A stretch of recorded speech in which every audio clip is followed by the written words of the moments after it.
Hello दोस्तों, कैसे हो आप लोग। आपका स्वागत है मेरे चैनल पे जिसका नाम है मिस्टर कैड मास्टर। और आज मैं बताने वाला हूँ मेंस कोट की फुल पैटर्न मेकिंग कैसे करेंगे, वो भी ख़ास टेक्निक्स के साथ। आज मैं एक आपको ख़ास टूल भी बताऊंगा जिसका एक ख़ास इस्तेमाल है। तो पूरी वीडियो को ध्यान से देखना, ठीक है। उसका इस्तेमाल मैंने कहीं बीच में ही किया है, तो आपको फुल वीडियो देखनी पड़ेगी।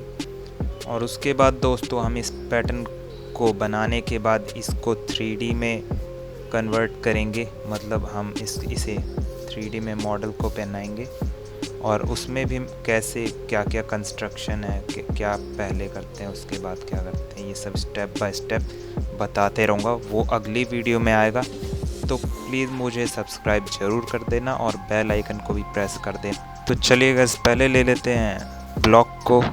बैक के लिए मैंने ब्लॉक ले लिया है 75 बाई 25 सेंटीमीटर का। अब डालेंगे सबसे पहले back neck drop 2.5 centimetre and neck width डाल रहा हूँ 88.5 सेंटीमीटर। उसके बाद शोल्डर विड्थ डाल दिया मैंने 20 सेंटीमीटर। उसके बाद शोल्डर स्लोप गिराएंगे 4 सेंटीमीटर।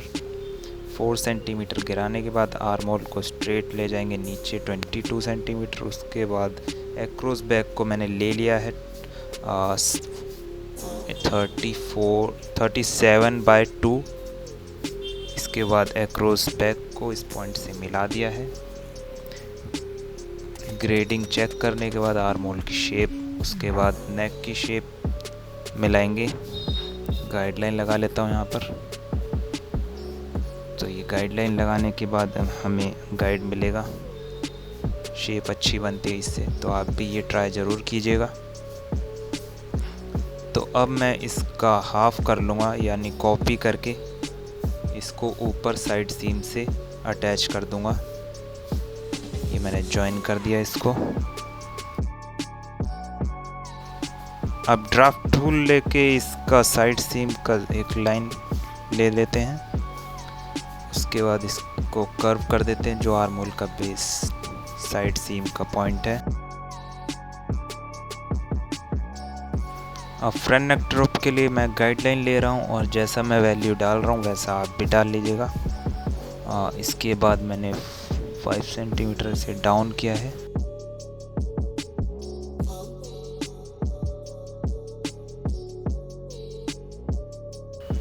सो दोस्तों, अब फ्रंट नेक के लिए हम उसे शेप देंगे इस तरह से। वाई में 0 कर दिए।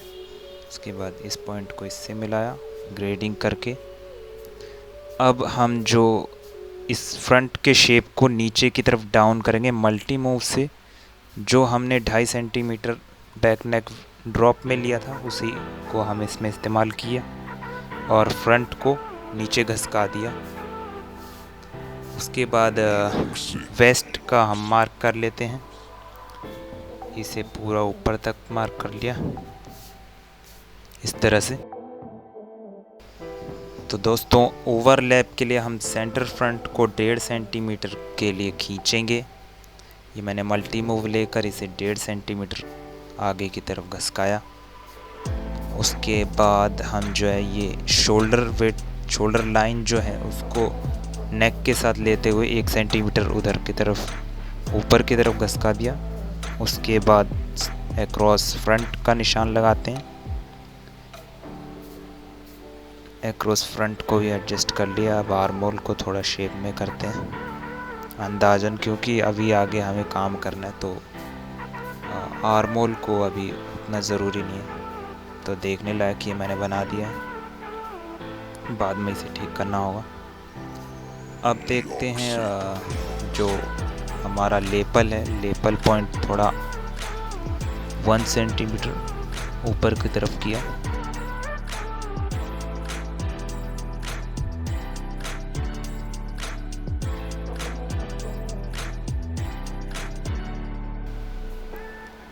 सेंटर फ्रंट के बॉटम को भी 1 सेंटीमीटर हम ऊपर करेंगे।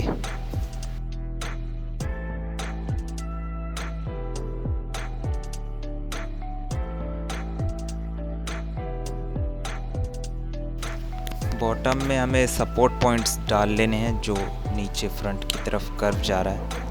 तो वो मैंने कर लिया है। अब देखते हैं, कॉलर अटैच के लिए 3.25 का मार्क किया मैंने पॉइंट से। अब हम लेंगे गाइडलाइन थ्रू, पहले सिलेक्ट करेंगे इसे 3.25, इसे ग्रेडिंग पॉइंट सिलेक्ट कर देते हैं। अब हमें लेपल के फोल्ड का जो है मार्क करना है, तो ड्राफ्ट टूल से ये लगा लिया मैंने। तो याद रहे सेव करना मत भूलिएगा, नहीं तो पूरी फाइल उड़ सकती है, मेरे साथ हो रखा है कई बार। तो अब लेंगे कॉर्नर पॉइंट टूल, इसको लेने के बाद यहाँ सेलेक्ट करके यहाँ पर जो अमाउंट का शेप आपको अच्छा लग रहा है वो डालने के बाद आपको शेप दिखेगी कटी हुई, तो ये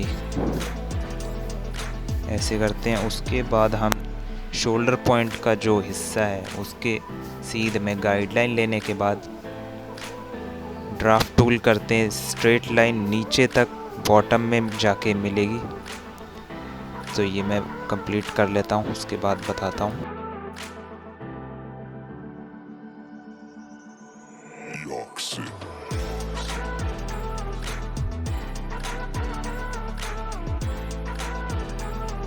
अब हमें फ्रंट में वेस्ट की डार्ट देनी है, तो उसके लिए पहले सेंटर बना लेते हैं। इस लाइन को हम 1.5 सेंटीमीटर ऊपर करेंगे ताकि हमें सेंटर मिले। यहाँ पे भी हमने पॉइंट डाल रखा है। अब सेंटर के लिए 0.5 प्रोपोर्शनल में डालने के बाद अपने आप सेंटर ले लेता है। इसमें आपकी कई तरह की मदद हो सकती है, तो इसे आप जरूर इस्तेमाल कीजिएगा। तो अब डार्ट डाल लेते हैं, पहले गाइडलाइन लेता हूँ। सेंटर में गाइडलाइन लेने के बाद ड्राफ्ट टूल लेने के बाद अब हमें स्ट्रेट लाइन खींचनी है 1 सेंटीमीटर उस साइड, मतलब ऊपर की तरफ मैंने मार्क किया। उसके बाद राइट को चला, सेंटर में लाइन लिया, ये अमाउंट आप डाल लेना। उसके बाद 1 सेंटीमीटर इस साइड, मतलब टोटल आपका 2 सेंटीमीटर इसमें खप जाएगा।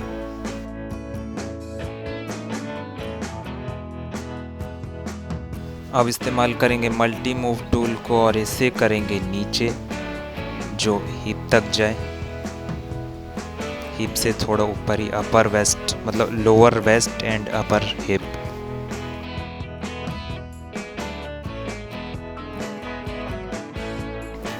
अब मैं लूँगा ड्राफ्ट टूल, जिसके बाद अब मैं फ्रंट की शेप बनाऊँगा। तो ये मैंने सेंटर में ले लिया है, इन दोनों लाइंस के सेंटर में। इसे मैं वेस्ट के पास मिला दूँगा, तो ये आपका बन गया फ्रंट का ब्लॉक इस साइड का। अब बनाएंगे साइड पार्ट का शेप, तो इसे मैंने थोड़ा ऊपर कर दिया है, अमाउंट देखते रहिएगा आप। उसके बाद इसे सेंटर में लाके इसे हम शेप बनाएंगे थोड़ा, ताकि जो है बैक की शेप देने में आसानी हो।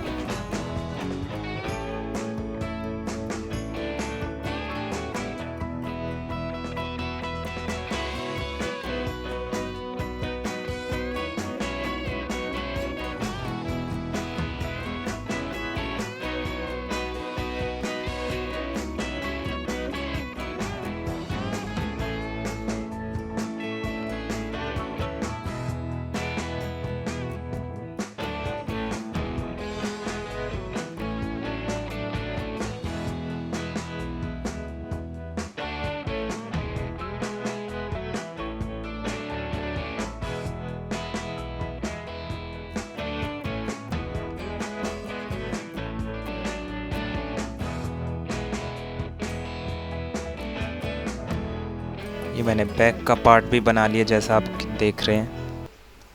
वेस्ट की शेप देने के बाद हिप के पास मैंने हर पार्ट में 1.5 सेंटीमीटर बढ़ाया है, किसी में कम बढ़ाया।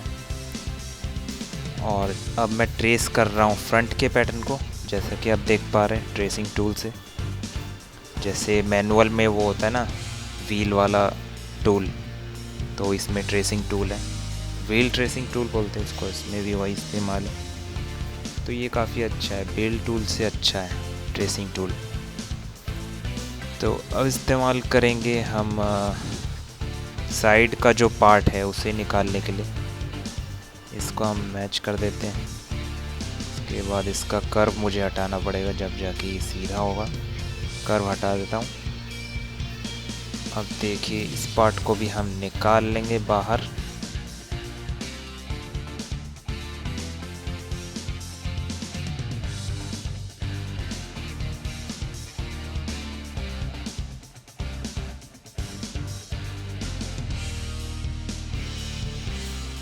आपको लाइनें याद रहनी चाहिए ब्लॉक के अंदर की कौन सी लाइन किसकी है, और फिर काम हो जाएगा आपका। ये मैंने बैक को निकाल लिया, तो निकल गए हैं तीनों के तीनों पार्ट। अब हम इसके जो इंटरनल लाइंस हैं वो डिलीट कर देंगे। तो देखिए ये भी हो गया है। उसके बाद चालू करते हैं आगे का काम।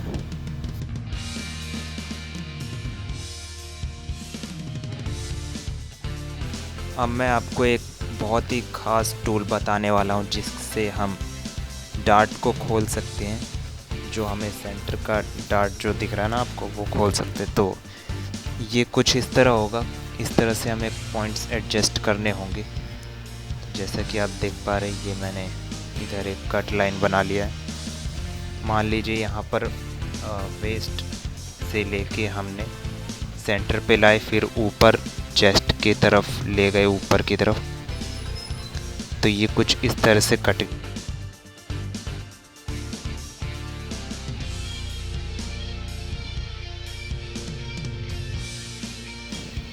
तो अब मैं वेस्ट लाइन के सारे ड्राफ्ट टूल फिक्स कर दूंगा, ताकि हमें बाद में जब हम वेस्ट या चेस्ट नापना हो तो हम ड्राफ्ट टूल की मदद से जो लाइंस होती है इंटरनल लाइंस, उनकी मदद से हम नाप सकें। अब मैं इसको वेस्ट लाइन की तरफ से इक्वल कर दूंगा, जो नीचे की साइड है और वेस्ट तक इसका बराबर रहता है। तो ये मैंने करने के बाद अब इसका शेप शक्ल देख लेते हैं। तो ये काफ़ी अच्छा लग रहा है देखने में। अब चेस्ट की लाइंस हम ड्रॉ कर लेते हैं ड्राफ्ट टूल से। देखिए किस तरह से कर रहा हूँ।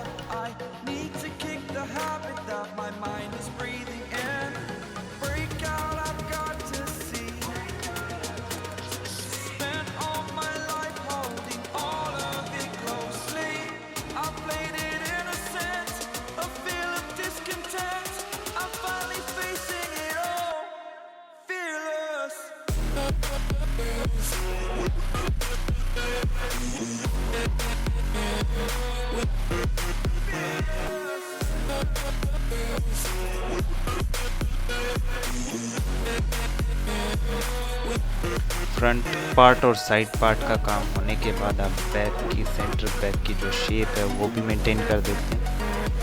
ये मैंने बॉटम को नीचे किया, उसके बाद वेस्ट लाइन को, उसके बाद लोअर चेस्ट पार्ट, और इन चारों पॉइंट्स को है जो कर्व कर लेंगे। ओके, तो अब जो है इस लाइन को स्ट्रेट कर लेते हैं कुछ दूरी तक, यहाँ तक। तो अब ये काफ़ी अच्छा लग रहा है जैसा कि आप देख पा रहे हैं। तो गाइज़ आप ज़रूर देखिएगा मेरा अगला वीडियो जो फ्लो 3D में होगा। इस पैटर्न को मैं उठा के 3D में ले जाऊंगा और वहाँ पर इसकी फिटिंग्स चेक करेंगे, क्या फिटिंग आ रही है। एक मेल मॉडल को पहनाकर चेक करेंगे। तो मैं उसमें आपको ये भी बताऊंगा कि कैसे हम क्या चीज़ देख सकते हैं उसमें, मॉडल पे क्या टाइट आ रहा है, क्या ढीला आ रहा है।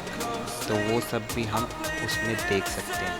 तो चलिए गाइस अब साइड स्लिट यानी वेंट को ओपन करते हैं, देखते हैं कैसे बनाते हैं। तो यहाँ मैंने स्लिट की जो लेंथ है उसे मैंने क्रिएट कर दिया है पॉइंट ऑन से। उसके बाद हम इसको डायरेक्टली एक्सटेंड कर देंगे। ओके, तो उसके लिए पहले हम गाइडलाइन का इस्तेमाल करेंगे। स्ट्रेट जो लाइन जा रही है उसके बेस पे हम गाइडलाइन लिए, उसके बाद डायरेक्टली मूव पॉइंट से इसको एक्सटेंड कर देंगे जैसा कि आप देख पा रहे हैं। और थोड़ी शेप मेंटेन करने के बाद ये काम हो गया। तो बहुत ही इजी ट्रिक्स हैं इन सबको करने की। तो देखिए मैं इसका स्ट्रेट लाइन गाइडलाइन कैसे लूँगा। तो इस तरह से हम गाइडलाइन ले सकते हैं। अब मैं इसको भी इसी तरह एक्सटेंड करूँगा, -3 सॉरी 3 डालना है। उसके बाद हम डायरेक्टली मूव पॉइंट लेंगे, इसको एक्सटेंड करेंगे डायरेक्टली।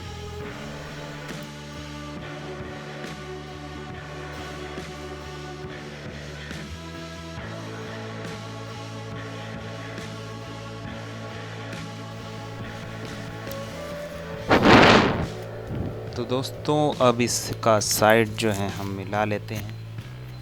इसके बाद हम यहाँ पर एक नोच लगा देते हैं। तो देखिए नोच लग चुका है। उसके बाद हम दोबारा से इसके बॉटम को देखते हैं, तो ये इतना छोटा बड़ा हो रहा है, जिसको हम मेंटेन कर देंगे हाफ इसमें से घटाकर और हाफ फ्रंट में घटाकर। तो दोनों में हाफ हाफ वैल्यू मेंटेन करने के बाद हम यूजली इसको देखेंगे वॉक टूल से दोबारा जोड़ने के बाद इसको हाफ वैल्यू डालकर हम मेंटेन कर देंगे।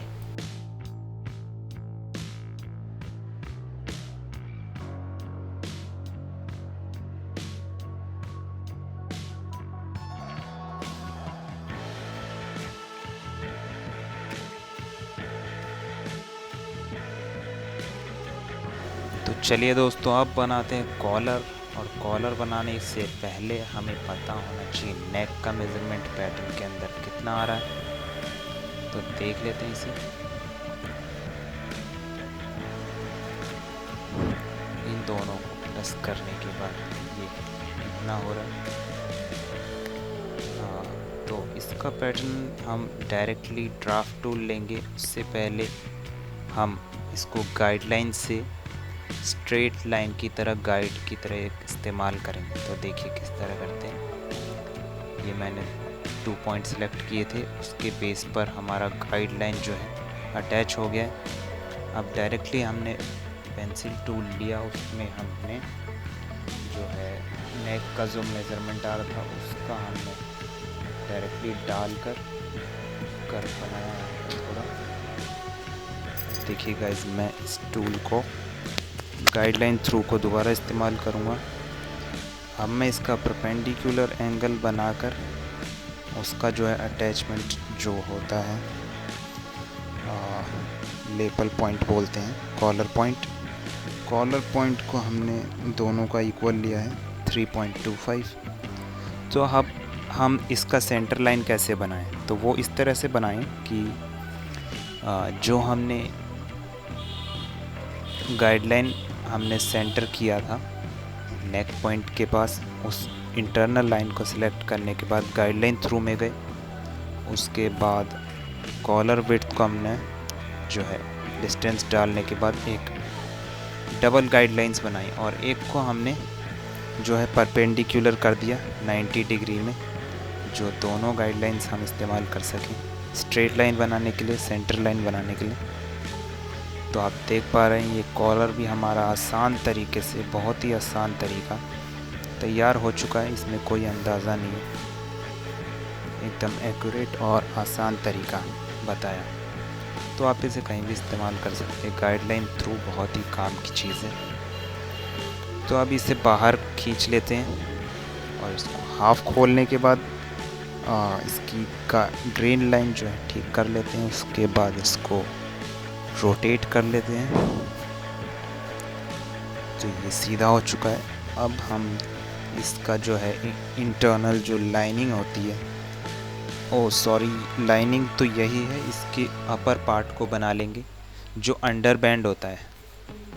इसमें भी 2 तरह के बनते हैं ना, जो अंडर बैंड होता है और डबल पार्ट होते हैं कॉलर के।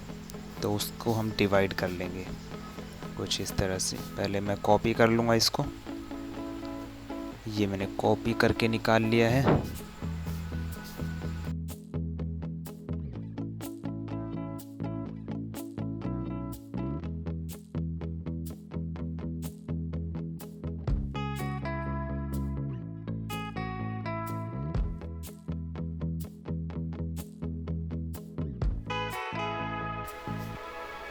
तो अब बारी आ चुकी है इसे कट करने की। कट कर देते हैं। तो ये 2 पार्ट्स हो गए इसके, अपर कॉलर एंड अंडर कॉलर। तो इसे भी ओपन कर लेते हैं। तो अब बारी आई स्लीव की। तो कैसे बनाएंगे इजी ट्रिक्स के साथ। तो देखिए, हमने हाफ मसल के साथ स्लीव की लेंथ ली, उसको फिर हाफ खोलने के बाद हम डायरेक्ट डाउन करेंगे आर्म होल स्ट्रेट की तरह।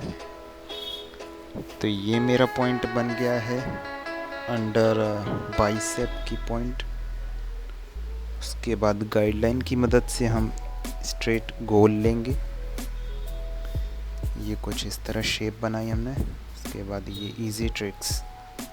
तो जैसे ही आपको लगे कि शेप सही है तो वहीं आपका जो है शेप बन चुकी है। तो देख सकते कैसे अब मैं आर्म होल का जो है नाप लूँगा, उसको देखूँगा, मिलाऊँगा कि बराबर आ रहा है कि नहीं स्लीव के आर्म होल से। तो आर्म होल जो है स्लीव का वो 1 या 2 सेंटीमीटर बड़ा हो जाए कोई दिक्कत नहीं है, छोटा नहीं होना चाहिए। तो अब देख लेते हैं इसका मेज़रमेंट। तो नीचे आप देख पा रहे होंगे कंपेयर पैनल में। तो अब मैं एक काम करूँगा, फ्रंट की तरफ जो ऊपर का हिस्सा है वो आगे की तरफ, जो फ्रंट आएगा फ्रंट की तरफ मैंने आगे धक्का दे दिया, जिससे हमें शेप अच्छी मिलती है। तो बाइसेप हमारा जो है आर्म होल जो है कम आ रहा है, तो बाइसेप की तरफ हम दोनों तरफ से घटा बढ़ाकर जो है मेंटेन कर लेंगे और प्लस करेंगे जो है बॉडी के आर्म होल से। स्लीव का आर्म होल प्लस होना चाहिए। तो अब मैं मोहरी बना रहा हूँ। मोहरी के लिए हम अभी नॉर्मल अमाउंट डाल के एक शेप ले आएंगे कि मोहरी इतनी होनी चाहिए। उसके बाद हम पैरेलल टूल लेकर एक इंटरनल लाइन खींचेंगे, जो कि होगा हमारा अंडर आर्म का, अंडर स्लीव का पैनल। ओके गाइस, तो अंडर स्लीव का पैनल कुछ इस तरह से हमने बना दिया है। इसको कॉपी कर लेना। ब्लॉक को कभी भी हम छेड़े तो कॉपी ज़रूर कर लेना चाहिए। तो दोनों 3 हिस्से करने के बाद इन दोनों को फ्लिप करना है। फ्लिप करने के बाद इनको जॉइन करना है। जॉइन करने के बाद एक सेंटर लाइन खींचनी है। सेंटर लाइन के बेस पर अब इस लाइन को जो है पैटर्न को फ्लिप कर लेना है। इसको थोड़ा साइड में ले आकर करते हैं। तो ये सीधा हो चुका है पैटर्न हमारा। तो अभी कुछ गलत सा लग रहा है, जो है अंडर आर्म का जो पैटर्न है उसकी मोहरी बराबर हो चुकी है इससे। तो अंडर आर्म की मोहरी कम करेंगे, ठीक है गाइस। तो देखिए कैसे, पहले ये जो नीचे की लाइन है इसे स्ट्रेट करेंगे अलाइन टूल से। अलाइन हॉरिजॉन्टल लिया। उसके बाद जिस पॉइंट के हिसाब से हमें हॉरिजॉन्टल करना है पहले उसको चुनना है। उसके बाद जिस पॉइंट को हमें ऊपर नीचे करना है उसको चुनना है, तो हमारा स्ट्रेट हो जाएगा। अब मोहरी को मैंने थोड़ा कम कर दिया अमाउंट डालकर, देख सकते हैं आप। तो अब हमें देनी है एल्बो की शेप। एल्बो हमारा ज़्यादा रहता है।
तो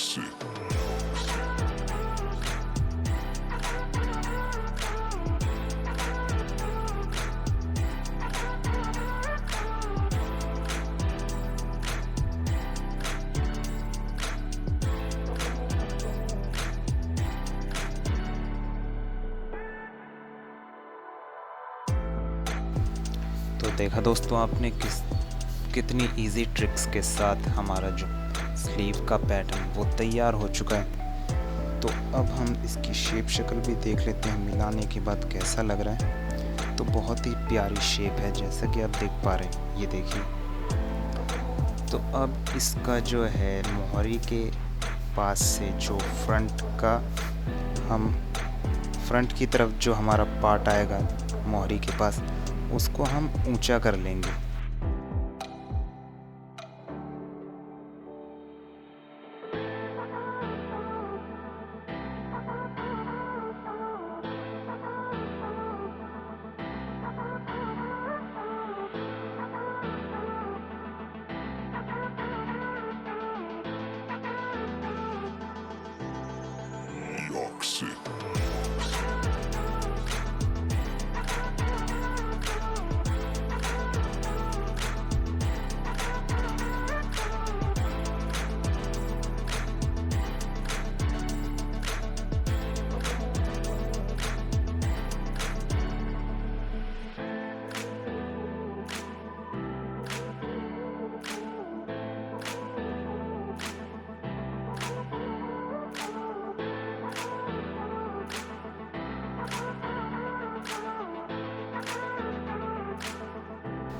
तो दोस्तों अब बारी आती है पॉकेट की। तो पहले हम पॉकेट का निशान लगाएंगे, उससे पहले हम दोनों पार्ट्स को जोड़ेंगे। जो साइड का पैटर्न है और फ्रंट का पैटर्न है उसको जोड़ने के बाद स्ट्रेट गाइडलाइन लेने के बाद अब 15 सेंटीमीटर जो है विड्थ पॉकेट की वो हमने ली है। तो ये लेने के बाद अब हमें 5 सेंटीमीटर जो लेंथ है पॉकेट फ्लैप की वो हमने डाल लिया है। तो अब इसी हिसाब से हम एक नया पीस ले लेंगे, नया रेक्टेंगल पीस। तो हम वो भी ले लेते हैं। सो 15 बाय 5 का हम ब्लॉक ले रहे हैं। उसके बाद बहुत ही आसानी से हम इसका राउंड कॉर्नर करेंगे और फिर प्लेस करेंगे पोजीशन पे फ्रंट और साइड सीम के पैनल पर। तो देखिएगा इस पहले कॉर्नर शेप बना ले रहा हूँ। जो अमाउंट का आपको पसंद है वो आप अमाउंट डालकर इसमें सिलेक्ट कर सकते हैं। डायरेक्ट पैच करेंगे गाइडलाइन की तरफ, इसे स्ट्रेट रखेंगे और पॉकेट फ्लैप का जो पैटर्न है उसे सिलेक्ट करने के बाद हम जाएंगे डिज़ाइन में, internal copy pattern as internal click करेंगे। तो देखिए ये पैच हो चुका है, लेकिन साइड पार्ट में नहीं आया है। तो हम इजीली जो साइड का पार्ट है उसे फिल टूल से लेकर नोच वाले हिस्से पे रखेंगे और सेम वही टूल दोबारा लेंगे जो है कॉपी पीस एज इंटरनल। और देखिए गाइस ये आपका सेट हो चुका है। तो इसके बाद अब बारी आती है पॉकेट फ्लैप। तो हमने बना लिया, अब पॉकेट बैग बनाएंगे। तो पॉकेट बैग का मैं ब्लॉक लूँगा। तो देखिए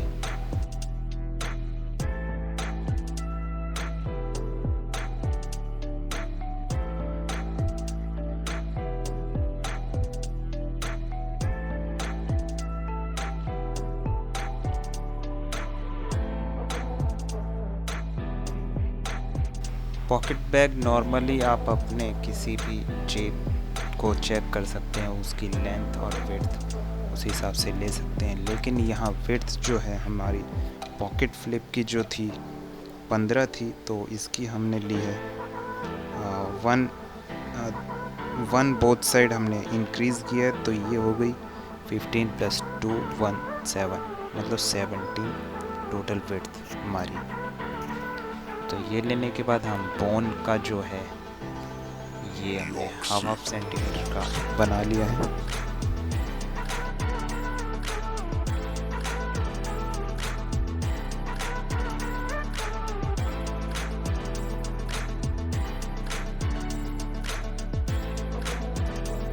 तो दोस्तों देख रहे हैं आप, जैसा कि मैं बॉटम हेम में जो एक्स्ट्रा मार्जिन लगता है वो अलग से डालना पड़ रहा है मुझे।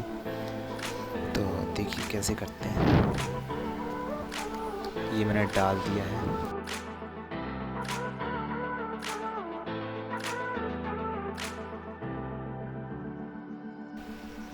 तो इसी के साथ दोस्तों तैयार हो चुका है हमारा पैटर्न। तो देख रहे हैं गाइस कितनी आसान तरीके से हमारा जो पैटर्न तैयार है। अब मैं जो है फ्रंट की फेसिंग डालकर दिखाऊंगा आपको। उसके बाद इन दोनों को अलग करके लाइनिंग में, क्योंकि डार्ट रहते नहीं है, तो अब मैं यही बताने वाला हूँ आपको कि किस तरह से लाइनिंग में डार्ट हटाएंगे। वैसे तो हम ब्लॉक के अंदर से भी लाइनिंग निकाल सकते हैं, क्योंकि उसमें डार्ट, बिना डार्ट के ही हमने पैटर्न को निकाल लिया था, तो वो सेव है हमारा। लेकिन हम उसमें कुछ आपको नया सिखाने के लिए एक ट्राई मार रहे हैं। हम आपको बताएंगे कि कैसे डार्ट ख़त्म करते हैं। तो देखिए गाइस इस वीडियो को ध्यान से आगे।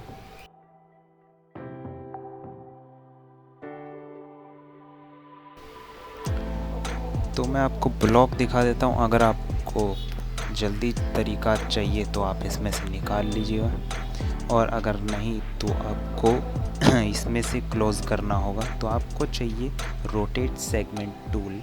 सेंटर ले लिया मैंने चेस्ट के पास ऊपर डार्ट का, और फिर इसको क्लोज़ कर दिया। उसके बाद सिंपली ये सब पॉइंट्स आपको नहीं चाहिए, डिलीट मार देना। ये सब पॉइंट डिलीट मारने के बाद आप देखेंगे डार्ट गॉन। तो कैसा लगा दोस्तों आपको ये easy tricks to make pattern. मैंने टूल्स का जो इस्तेमाल किया है वो मुझे नहीं लगता आज तक शायद किसी ने किया हो। तो आपको अगर अच्छा लगा हो तो आप भी इस्तेमाल कीजिए और अपने पैटर्न मेकिंग में सुधार लाइए और बनाइए इजी पैटर्न मेकिंग। तो अगर मैं ये वीडियो आपके लिए मतलब थोड़ा भी लाभदायक है तो प्लीज़ लाइक कमेंट कर दीजिएगा।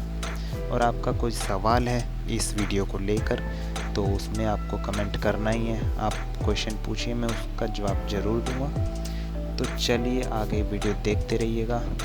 तो चलते हैं, बाय, ओके।